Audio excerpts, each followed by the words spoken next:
Welcome back to the Adventures of a Disney Dad podcast. My name is Matt Brandenburg, and I am a dad of three and the founder of adventuresofaDisneyDad.com. I'm a travel agent with the Magic for Less Travel and the host of this podcast.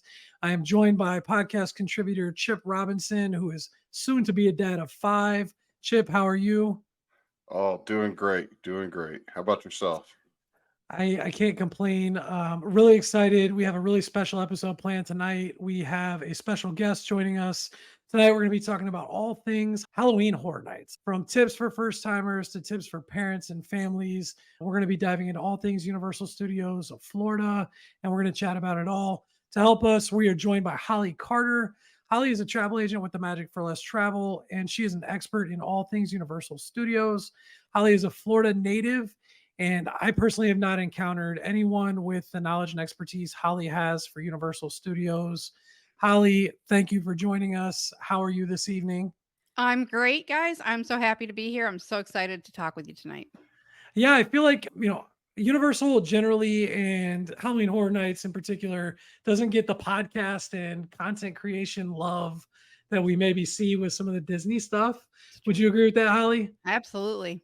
Yeah, it's a little unfortunate. So I'm excited to be able to dive into it and talk about a subject that we don't, necessarily see as often. The TikTok videos are sweet though. I mean, the way the entrance is, I mean, it's creepy, Eh, but I love it. It's Every got year it's when got that a medallion goes up, that's when everybody gets really excited. it's got the definitely the virality of the cool social media videos, like the short clips, especially when they're all walking up to the entrance Yep. and everybody's kind of waiting there. I think that's really awesome.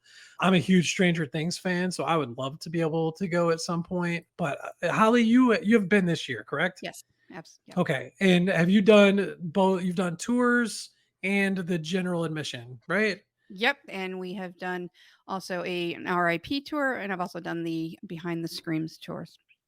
And we'll jump into kind of what those distinctions are and stuff. But can you give us like a little bit of a background? I mean, I think Halloween Horror Nights has been happening since like 91 or somewhere around there. Yep. Tell us a little bit of your history with Universal Studios and Halloween Horror Nights and what kind of drew you to it. Well, Universal Orlando has been doing Halloween Horror Nights all the way back since 1992. So 1 year after they opened the park, and it was called Fright Nights that first year. And then the next year they switched it over to Halloween Horror Nights. My first year was actually in 2002, and that was a year that it was over at Islands of Adventure, which they don't really do that anymore. And one time, and I was hooked, and I go as much as I can ever since. Awesome. How has Halloween Horror Nights changed since you started going in 2002?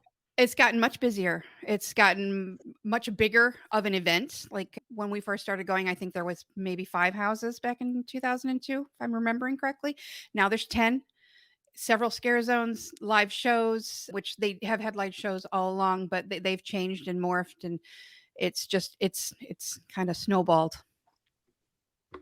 Holly, being a dad of four, soon to be five, what's the good age? Like, I know you're a mother. What's the right age to take my So kids? it's considered a PG-13 event. I mean, it is not, I guess, what you would call a family friendly event, although families are welcome. You just have to know your own children. It is Halloween Horror Nights. There's lots of horror. There can be lots of gore, lots of jump scares. The only kind of jump scares, are all over the place. So if you have to know your child, really. I have three. Two of my three absolutely love it. The third one will probably never go. He wants nothing to do with it. And the two that love it went right around the age of 10, both of them. And And so then it's PG-13, but there's no like age restriction or anything. It's more No. like parental control, right? Yeah, it's just a guide to give people an idea so they know what to expect. We have seen people pushing strollers with little ones and stuff. And interestingly enough, they do offer child swap at the houses. So if you have a child that gets all the way up to there and says, "No, I'm not doing it," they'll let you do the swap. Well, that's well, that kind of awesome. leads me to my next question. Like, are there rides, or I know there's houses? Like, kind of go through that. Yeah, some of the rides stay open for the Halloween Horror Nights. Not really the kids' rides. It's going to be like Men in Black and The Mummy and Hollywood Rip Ride Rocket. I think that's about it. Yeah, So I it's could be only just it's a only little the bit. Universal. It's not the Island of Adventure then, right? Yeah, they did it at Islands of Adventure a couple of times. Once it was they used both parks and they went back and forth between them. But the studios is a big circle around the lagoon. Islands of Adventure is it's a lot harder to control crowds over there. So that didn't really work out too well. So they decided to kind of bring it on home, keep it there. Makes So sense. before we jump into some of the more parent related questions that I have, can you kind of give us like a basic overview of what to expect when you go to Halloween Horror Nights? I mean, are you going at 4 p.m. and with there being 10 houses, should you expect to get through all 10? Are you mixing in rides? Are you mixing in food and drink? I mean, what is your kind of ideal Horror Nights event? Well, my ideal night might not be the same as your ideal night. So depending on what your priorities are, that's what you'll want to decide before you kind of plan your evening. If it's all about the houses for you, you want to get through them all, you definitely want to take advantage of as much time as you can. Whether that means you're in the park before let me back that up a little bit. So the park closes down at 5 p.m. on event nights and then they do a lot of switchover because there's some things that especially like in the scare zones that they just can't leave out all the time because of crowds and also because of the possible graphic nature of them. They bring those out, vehicles, different things, whatnot. Park reopens at 6:30. However, if you have a day park ticket and you are in the park before 5 p.m. when they close, you can stay in an area. We call them holding areas, but they call them scream early. And it's just corrals basically. There's a couple in the park, different areas. There's 3 this year. And which one do I go to? Well, you decide which houses you would like to visit first, and then you go in the corresponding holding area. So, what that does for you if you're in one of those is a lot of times they will open those houses earlier and you can get a couple of houses done before the general gates even open. So it's Um, basically rope dropping for the Disney folks. It's rope yeah, dropping like the Horror the one Nights. night we did it, the Stranger Things house was open. They opened it at 5:15. So we were in Wow, and out of that and Dueling Dragons. I mean, and off to the back of the park before they even opened the gates and stuff. that's So awesome.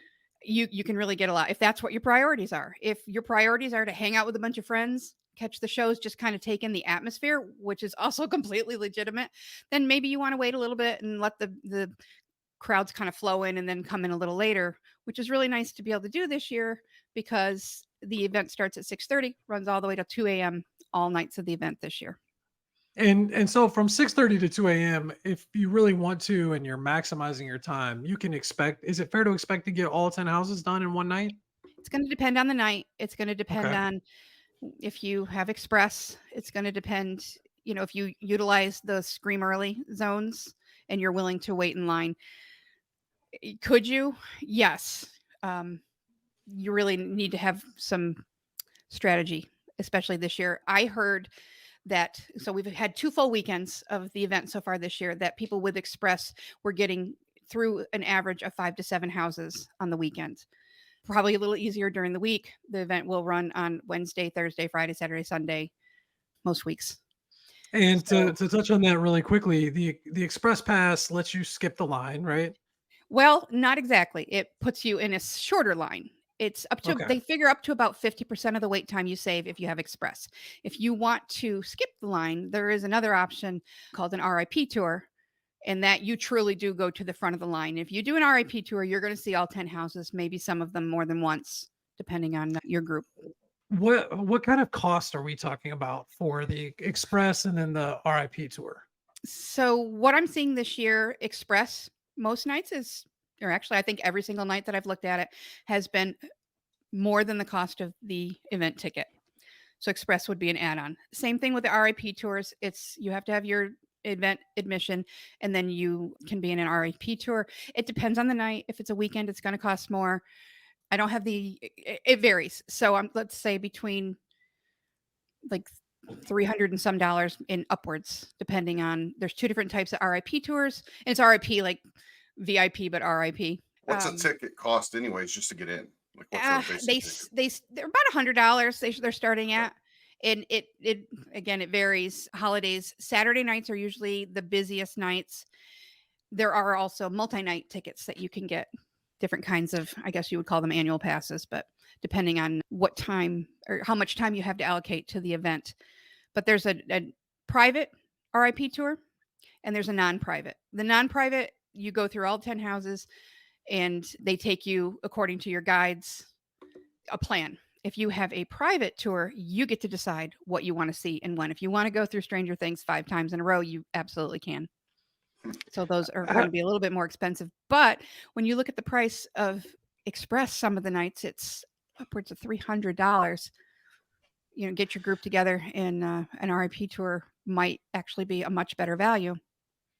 'Cause there's some One of perks. the things that we talk about on the travel agent side of things when we're dealing with guests is that there's usually a lot of benefits for staying at particular hotels when it comes to visiting Universal, whether it be the express pass for rides, which is a little different than what we're talking about with Halloween Horror Nights. Are there any hotel benefits or any strategies that you can tell listeners or that you share with your guests of where to stay when they're coming to this particular event to try and maximize and save some money possibly? Yeah, and it's great for the strategy too because there is a dedicated entrance for on-site hotel guests. And not a lot of people know about that. And that will get you in a lot quicker, especially if you're not already in the park and you just want to kind of scoot in. It's a lot better that way. For staying on site, the 2 hotels that I would recommend would be Cabana Bay. And the reason why is they have every year they have done a little extra at Cabana Bay.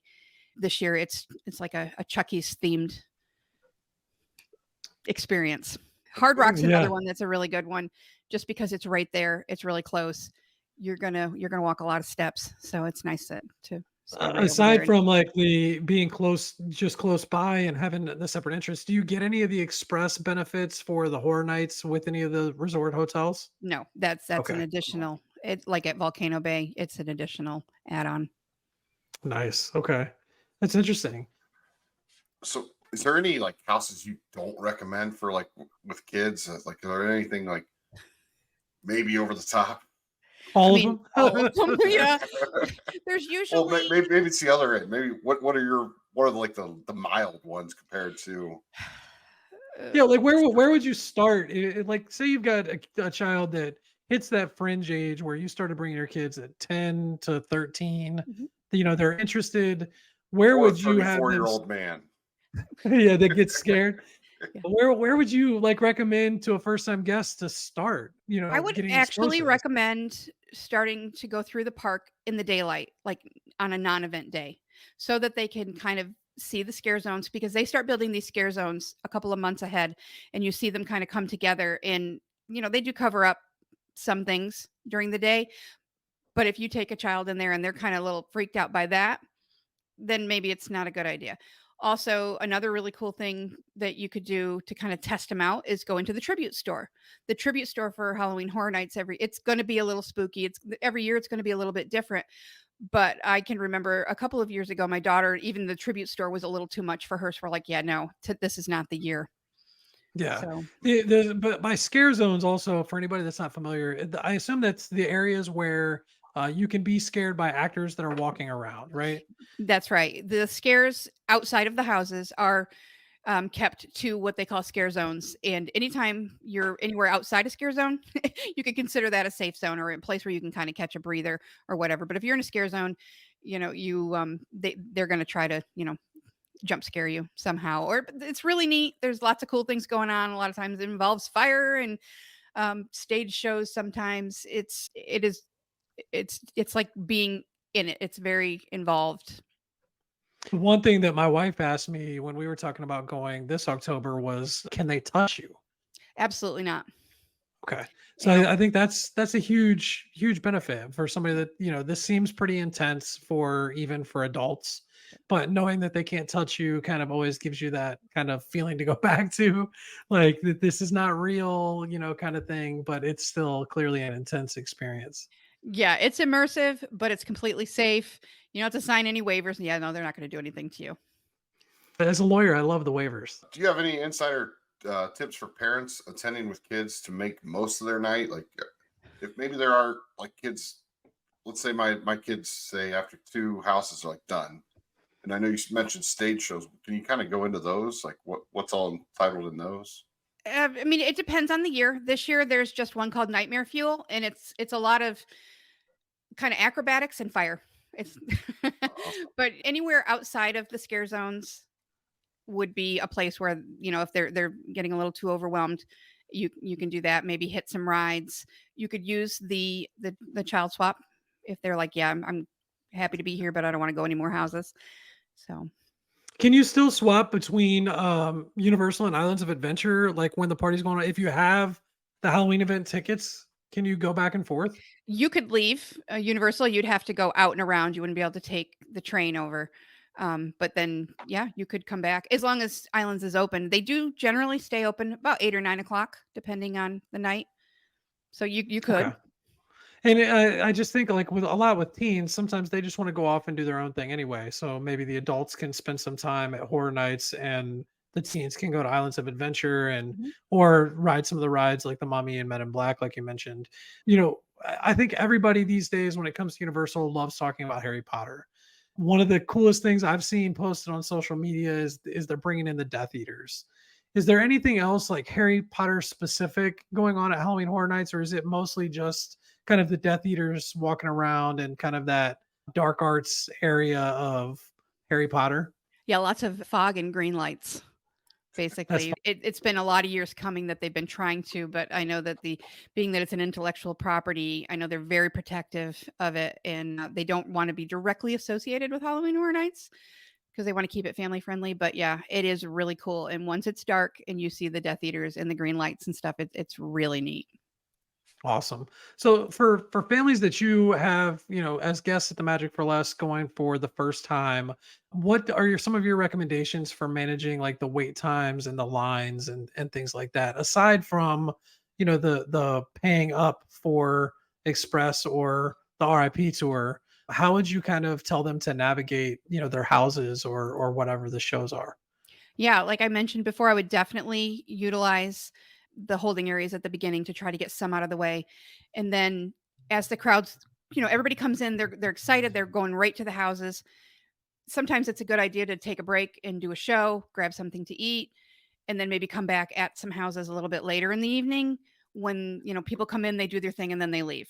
Being that the event is open till 2 a.m., if you're willing to wait it out, you usually can get a few done at the end of the night, just like you can at the beginning of the night. And it's a little less time standing in line, than if you just wait in line all night long. And I would also recommend making sure that you have drinks. It's still Florida. It's really hot down here. Still, yeah, with the real feel, we're still hitting over 100 degrees most days. Stay hydrated. Are there a lot of drink and food options in Universal, or do you see a lot of guests bouncing out to the City Walk for that kind of thing and then coming back in? Yeah, no, not actually the last few years. They've really upped their food game and it is becoming more of a draw in and of itself. From the food items themselves, iconic for Halloween Horror Nights are the pizza fries, which I'm not really a fan of, but everybody loves the pizza fries, twisted taters, all kinds of things. They have a pizza skull and all kinds of stuff. And they have new things every year. They theme them to the houses. There's a can, if you are a Last of Us fan, they have like a Fedra can and it has like Oh, ravioli in it. And it's like it's very neat, very, very highly themed. They even have the bars now. They have different bars for the different areas with special drinks if you like it. But they have definitely, with all their events, not just Halloween Horror Nights, the food part of it has gotten much better, and people are staying in the parks to try different options. and I think that's like the biggest struggle. We get a lot of guests that are coming from the Disney experience and they're used to making ADRs. And a lot of the questions that they tend to ask when they head to Universal is like, where do I eat? And like, how do I make reservations? And do I need to be in the park or which park and that kind of thing. So it's nice to hear that there's like more things that you can recommend and more food and drink options that are happening at these events. Certainly. Definitely. Definitely more now than in the earlier years. It's gotten a lot better. What are the guidelines for like costumes? Kind No of. costumes. Costumes are not Oh, allowed at all. Safety is their first priority, and bringing costumes into such a dark event like this, it could be unsafe. So you sure. can wear like the little light up horns or light up necklaces, or people will come. I guess you would call it bounding, like Beetlejuice, for example, with the black and Yeah. white stripes and the green and different things. But yes, no actual costumes, definitely nothing covering your face, no accessories that could remotely be construed as like a weapon, anything like that. And there are lots of Orange County sheriffs all over the place. They really try to. I mean, I've been going a long time and I've never had a problem with. So I want to talk, about your past experience with Halloween Horror Nights and some of your favorite houses and things. But I want to talk historically too, kind of your all-time favorite houses. But with respect to this year in particular, The Last of Us is a huge IP draw. Stranger Things is a huge IP draw. I mean, I think those are the two the ones that stuck out to me just as a fan of those shows. But for you in particular, what were your favorite houses? Do you have like a top three this year? And do the lines reflect the hierarchy of the IP and things like that? yeah, the IP houses definitely Stranger Things and Last of Us are the two biggest draws. And that's what they use the IPs for. And funnily, they have Stranger Things in one corner and they have, Last of Us in the other. And they're very wise to do it that way to keep the crowd spread out. I like the IPs. I think I like the originals better generally. I'm a Ooh. huge Stranger Things fan, and we just finished watching season 4 with my daughter for the first time, and she's getting ready for this year. And yeah, I love Stranger Things. But I What think overall, my favorites are probably going to be originals which of the originals would be your favorites? I know over they've like got. all time. Well, let's talk about this year in particular. Like if Holly could only go through one house that's not IP, I guess you'd throw Chucky in the IP category too. But Yep. which of the originals would you say this is my favorite house? Oh, goodness. It's really difficult this year because this is a really super strong year. Now, us Halloween Horror Nights, all of us nerds, we get excited every year, and we think, oh, it's gonna be good. This year is a super super strong year, and it's like 1 through 9, and then 10's a little bit further off. So, but let me think. You like them for different reasons. There's a Dueling Dragons house this year. It's not really a very scary house, but it is a beautiful house, and it is their first house that's ever been based on a ride. If I don't know if you remember way back in the day before Harry Potter came to Islands of Adventure, there was a Dueling Dragons roller coaster. And so that's a nerdy favorite there. I just seeing things that I haven't seen in years was very very cool.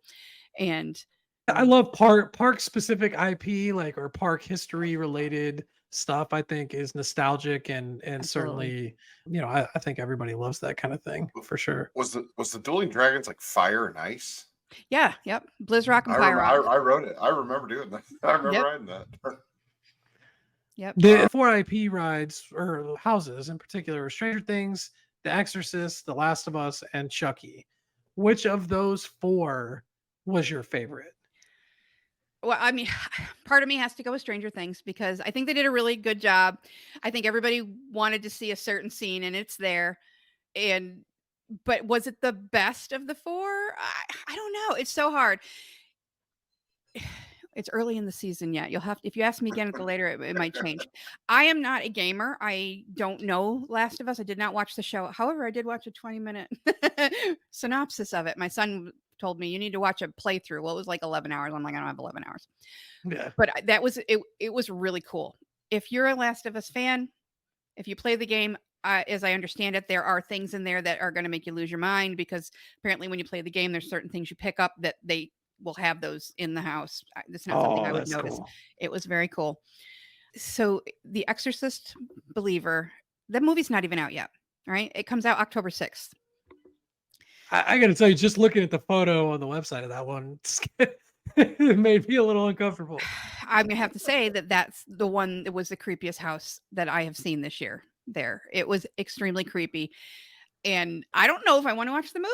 I don't know. I'm not I afraid of it, genuinely, but, I just Holly, when we started recording, I was like, I can pull these up so I can show the viewers on YouTube. And I genuinely was wondering, I don't know if I should show the Exorcist photo on the YouTube channel. It's the whole point is it's enough to make me feel a little creepy and uncomfortable just by looking at it. So I can I'll only save watch it. I everybody. can only watch the original one in daylight. I can't watch it at night. You're not alone. There are so many people that feel that way. So how does Hollywood Sorry. Studios plan to evolve like Halloween Horror Nights? Like obviously they're starting to get in the IP. Where do you think that goes? Like where do you see in the next 5 years? And kind of another question off earlier. How many of the original houses are still there? I mean, they will repeat houses here and there, but none of the originals. I mean, Okay. yeah, they generally do new ones every single year. Every once in a while, they'll bring a version of one back, more so with the IPs than the originals. They've done like Texas Chainsaw Massacre a couple of times, Halloween, the original. They've done different versions of the different movies of that series, stuff like that. Well, those have 900 movies of everything. So they have a lot to They- choose from and whatever. They have the So do they do a Saw one? I'm a big Saw guy. yes, I remember that. It Ugh. was it was early on in my Halloween Horror Nights career, and it was the bloodiest thing I had ever seen. It it makes me laugh. I don't know. I don't have a very strong like startle reflex, so I'm walking through the houses looking at everything, and yeah, like, oh, how'd they do that? And it's yeah, that was an especially gory one. and But it as won't far as shock you. They're coming out with another Saw movie. I don't know if you guys have seen that, isn't there like but I'm like, 35 now? I mean, I've lost I It's track. I don't even know. I think it's 10 or 11 now. I can't I even. feel I like I can't was even. watching those when I was in high school, and I'm like, they Matt, we were. just just stick a fork in it. It's like Yeah. that series is done. Um, But but as far as where they're going, I don't know. I'd have to. I mean, if we'd have to get Mike Aiello and Blake Braswell on and ask them. do I you don't know. do you think that it ever incorporates into Epic Universe? I mean, or do you think it stays where it is? I don't think it's going to go to Epic, and the reason I think that, I mean, I would love for it. I mean, because you think, oh, the classic monsters area is going to be perfect for that. But the reason I mean, granted, I know nothing, but the reason I would say no is because of the layout of that park and going into the different lands. It's like, so in Islands of Adventure, you just walk around and you're in one land, now you're in the next land. But at Epic, there's going to be portals that you go through, and I don't know as far as crowd control how they would utilize that. I don't know. I guess we'll have to wait and see. Maybe. I think just from a financial perspective, they don't need it is the biggest thing. Yeah. They're not going to need it to draw people at Epic Universe for a long time, I'm sure. So it just makes more sense to keep it at the older parks, I think. I don't know what Go they're ahead. going to do. I mean, we're up to 45 nights this year, and it's stays very, very, very busy. So it is the premier Halloween event in the world. It's got a cult following too, Sure which does. I kind of love about it. One of the first things I noticed about you, Holly, after we met was that you were very into the announcements. I mean, and so are a lot of people. Like the way that Universal teases the announcements, the way that they bring out the houses and kind of leak out little information. I mean, it really is something that people get really excited about. Yeah. And I think it's a really fun and unique event. For the Disney centric folks or folks with younger kids, let's talk a little bit about the difference. I think obviously is the age demographic that Mickey's Not So Scary is centered for, and Halloween Horror Nights is centered for. Do you agree with that? Oh, absolutely. Are there 100%. any similarities or anything like that people can pull from as to what to expect when going to these events? I mean, to me, it just seems that they're completely opposite of Yeah, each they're other. not. Only thing that's the same is they're both around the fall. Yeah. So, Holly, when it comes to Universal, I think a lot of our guests at the Magic for Less and some of our listeners, they like to go to Universal for a couple days after or before a trip to Disney. I think that's a really common way we see people kind of format their vacation.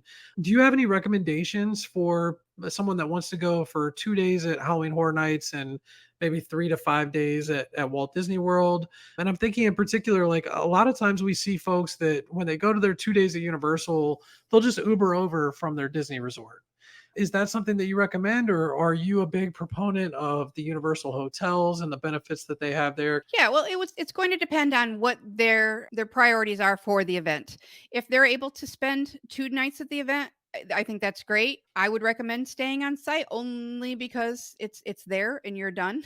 And then you're home, as opposed to having to go, and then fighting the crowds.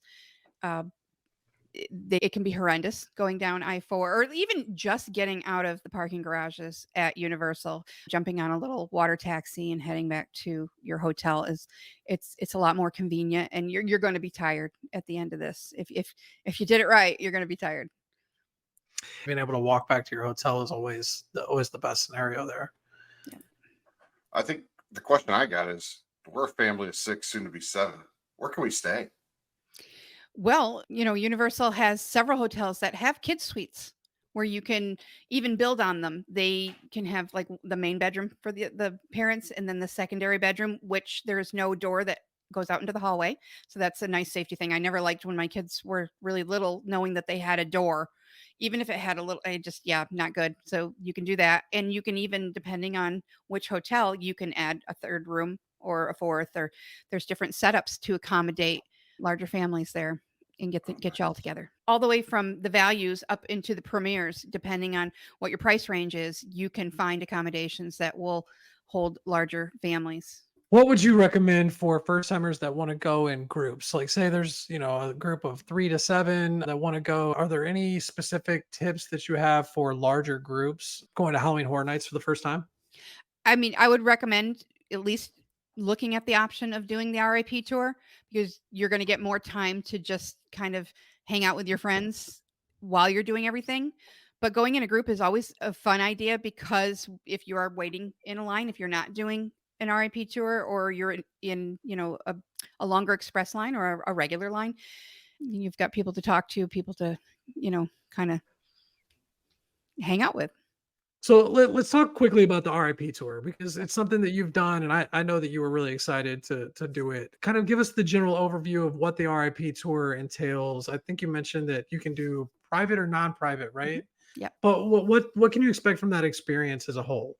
So when you get to Universal Studios the night of your RIP tour, you check in at the VIP kiosk, and then they have like a little, I'm going to call it a reception for lack of a better term, but it's some, it's food and drinks.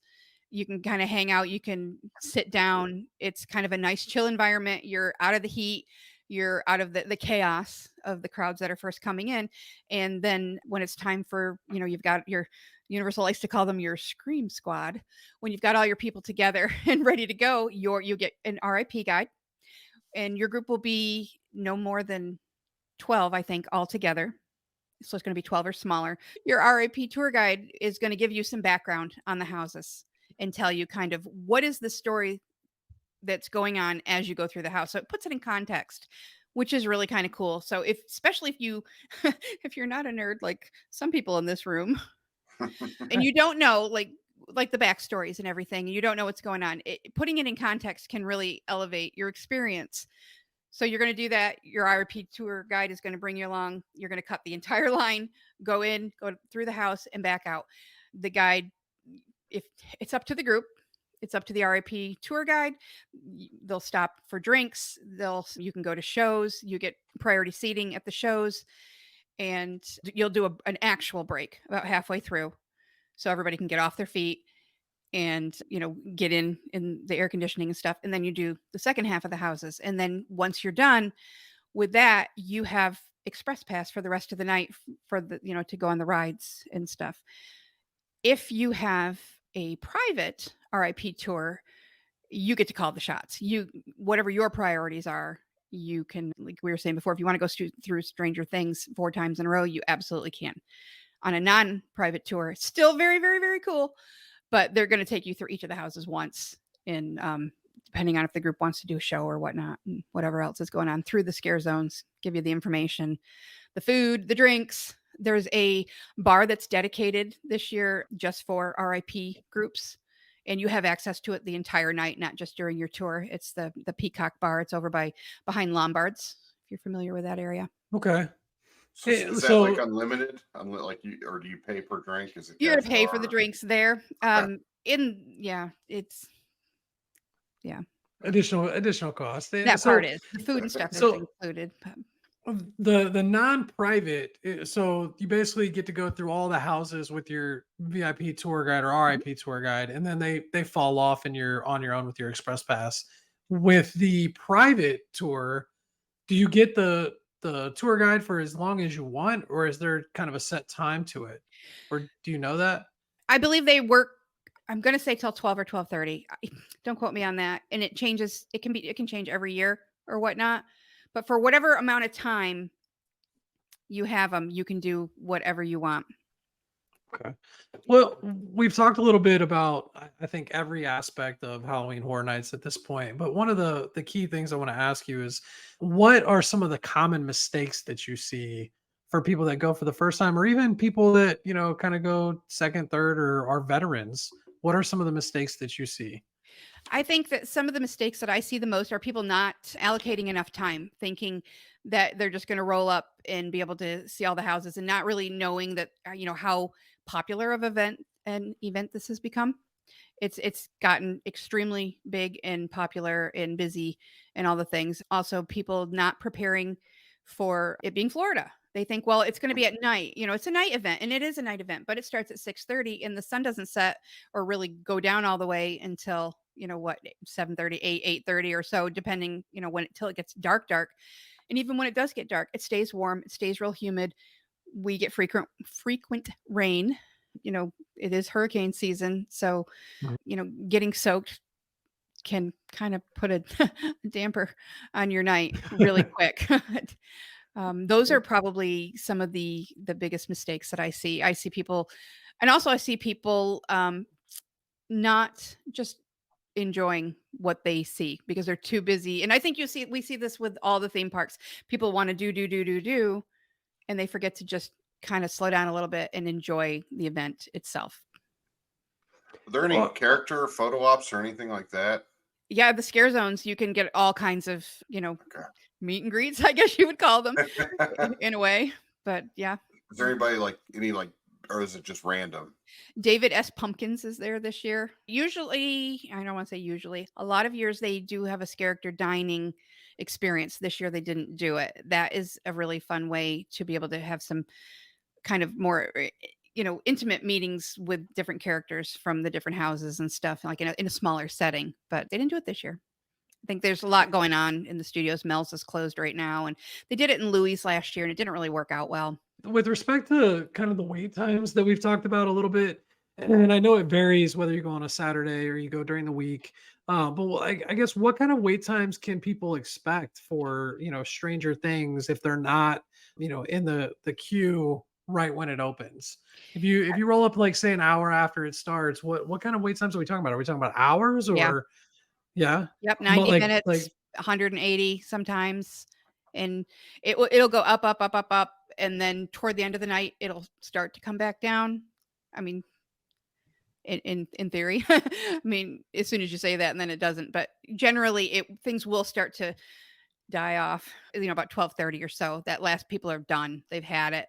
If you hang around till 2, you generally can get a little bit shorter times. But yeah, it is not uncommon on a Saturday night, especially to see 2, 3-hour waits for the bigger houses. wow. So, yeah, What it's what building off that, like one of the biggest tips you see with Disney, especially on social media, is that the party days at Mickey's Not So Scary Party are a great day to go to Magic Kingdom during the day mhm. because the people that are coming to the party at night aren't coming to that park in the morning. So you can sometimes get on more rides and have lower waits and a less crowded park. Is there any of that kind of experience at Universal where, on the night that there's a Halloween party, you can have some advantages to getting lower wait times or less crowds? Not really, unless you get kind of into the mid to later afternoon on the day of an event. And the biggest reason for that is that most people that go to Universal are going to have that park to park ticket. So they might hit the studios earlier in the day and then shoot over to islands if they're not going to Halloween Horror Nights. So as people start to go over there, it kind of slows down a little bit. But for the entire day, no, no. Do you see a lot of local crowds too at Halloween Horror Nights? Yeah, it's a huge local draw. Yes. There's a lot of haunt events in Orlando. Yeah, Orlando loves them. What's your Cool. must do? Like what's your top like, and I know it's you specific versus, or what's your recommendation to first time? What's their must do? They got to do it. Oh, I got to pick one thing. If I had I'll give you two or three. Let's do two or three. if I had to choose, like if I had to absolutely choose between doing the event itself and doing the Unmasking the Horror Tour, I personally would do the Unmasking the Horror Tour. That's me because I love the detail, the artistry, the create art and design at Universal. They're next level bonkers. They are so amazing. And there's things that if you are attending the event and you're going through the houses, you will never ever see, because you just don't have the time, you don't have the light, you're busy screaming your brains out or whatever. And it's just crazy the level of detail that they put in them, and I really enjoy that. If I were a first-time person going, one thing that I would tell them to not miss that could get overlooked very easily would be to definitely take 5-10 minutes or more and go into the tribute store. The tribute store is really cool. It's unique. I think if you're coming from Disney, what is a tribute store? You really don't know what it is. And it's something that started a few years ago with Halloween Horror Nights. They made a store kind of as an offshoot, just a little extra thing they did, and it really caught on. And now they do them for Christmas and Mardi Gras, and they did a Jurassic Park one this summer that I think you saw it. Yeah, it was I did. amazing. I It's was one of- obsessed with it. I was Yeah. obsessed with it. It's more than just a store. They really do pay tribute to certain things. For example, this year's Halloween Horror Nights tribute store, the theme is a New York City comic book store. But so you go into the comic book store, but then you step into the comic itself. And it's almost like a little mini haunted house without it really being haunted, and you can buy stuff. But yeah, the tribute store is something unique to Universal that I would definitely say is not to be missed. The Jurassic Park one was an experience. I mean, for anybody that was a fan of those movies and like seeing the way that they set up some of the scenes, it certainly wasn't just a place to pop in and get merchandise. I mean, Yeah. it was pretty fantastic. With respect to the Unmasking the Horror tour, I don't think we got a chance to talk about that, and I don't have a whole lot of experience with it. Tell us a little bit about that and what it is.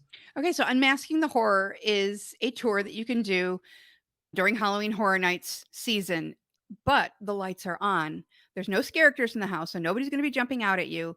You get an RIP tour guide, same thing, groups of 12 or less, and they walk you through these houses with the lights up, and they will explain the lore, the creation of the houses, some of the gags in the houses, how they accomplished some of the special effects, all kinds of really interesting information.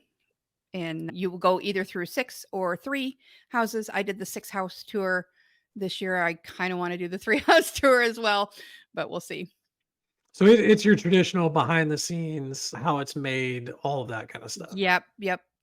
Very cool. Does that include any of the tickets to actual Halloween Horror Nights? I No, assume no. that's during the day before the actual event, right? Yeah, because the 6-house tour is about 5 hours long. The 3-house tour Wow. is going to be about 2.5 hours.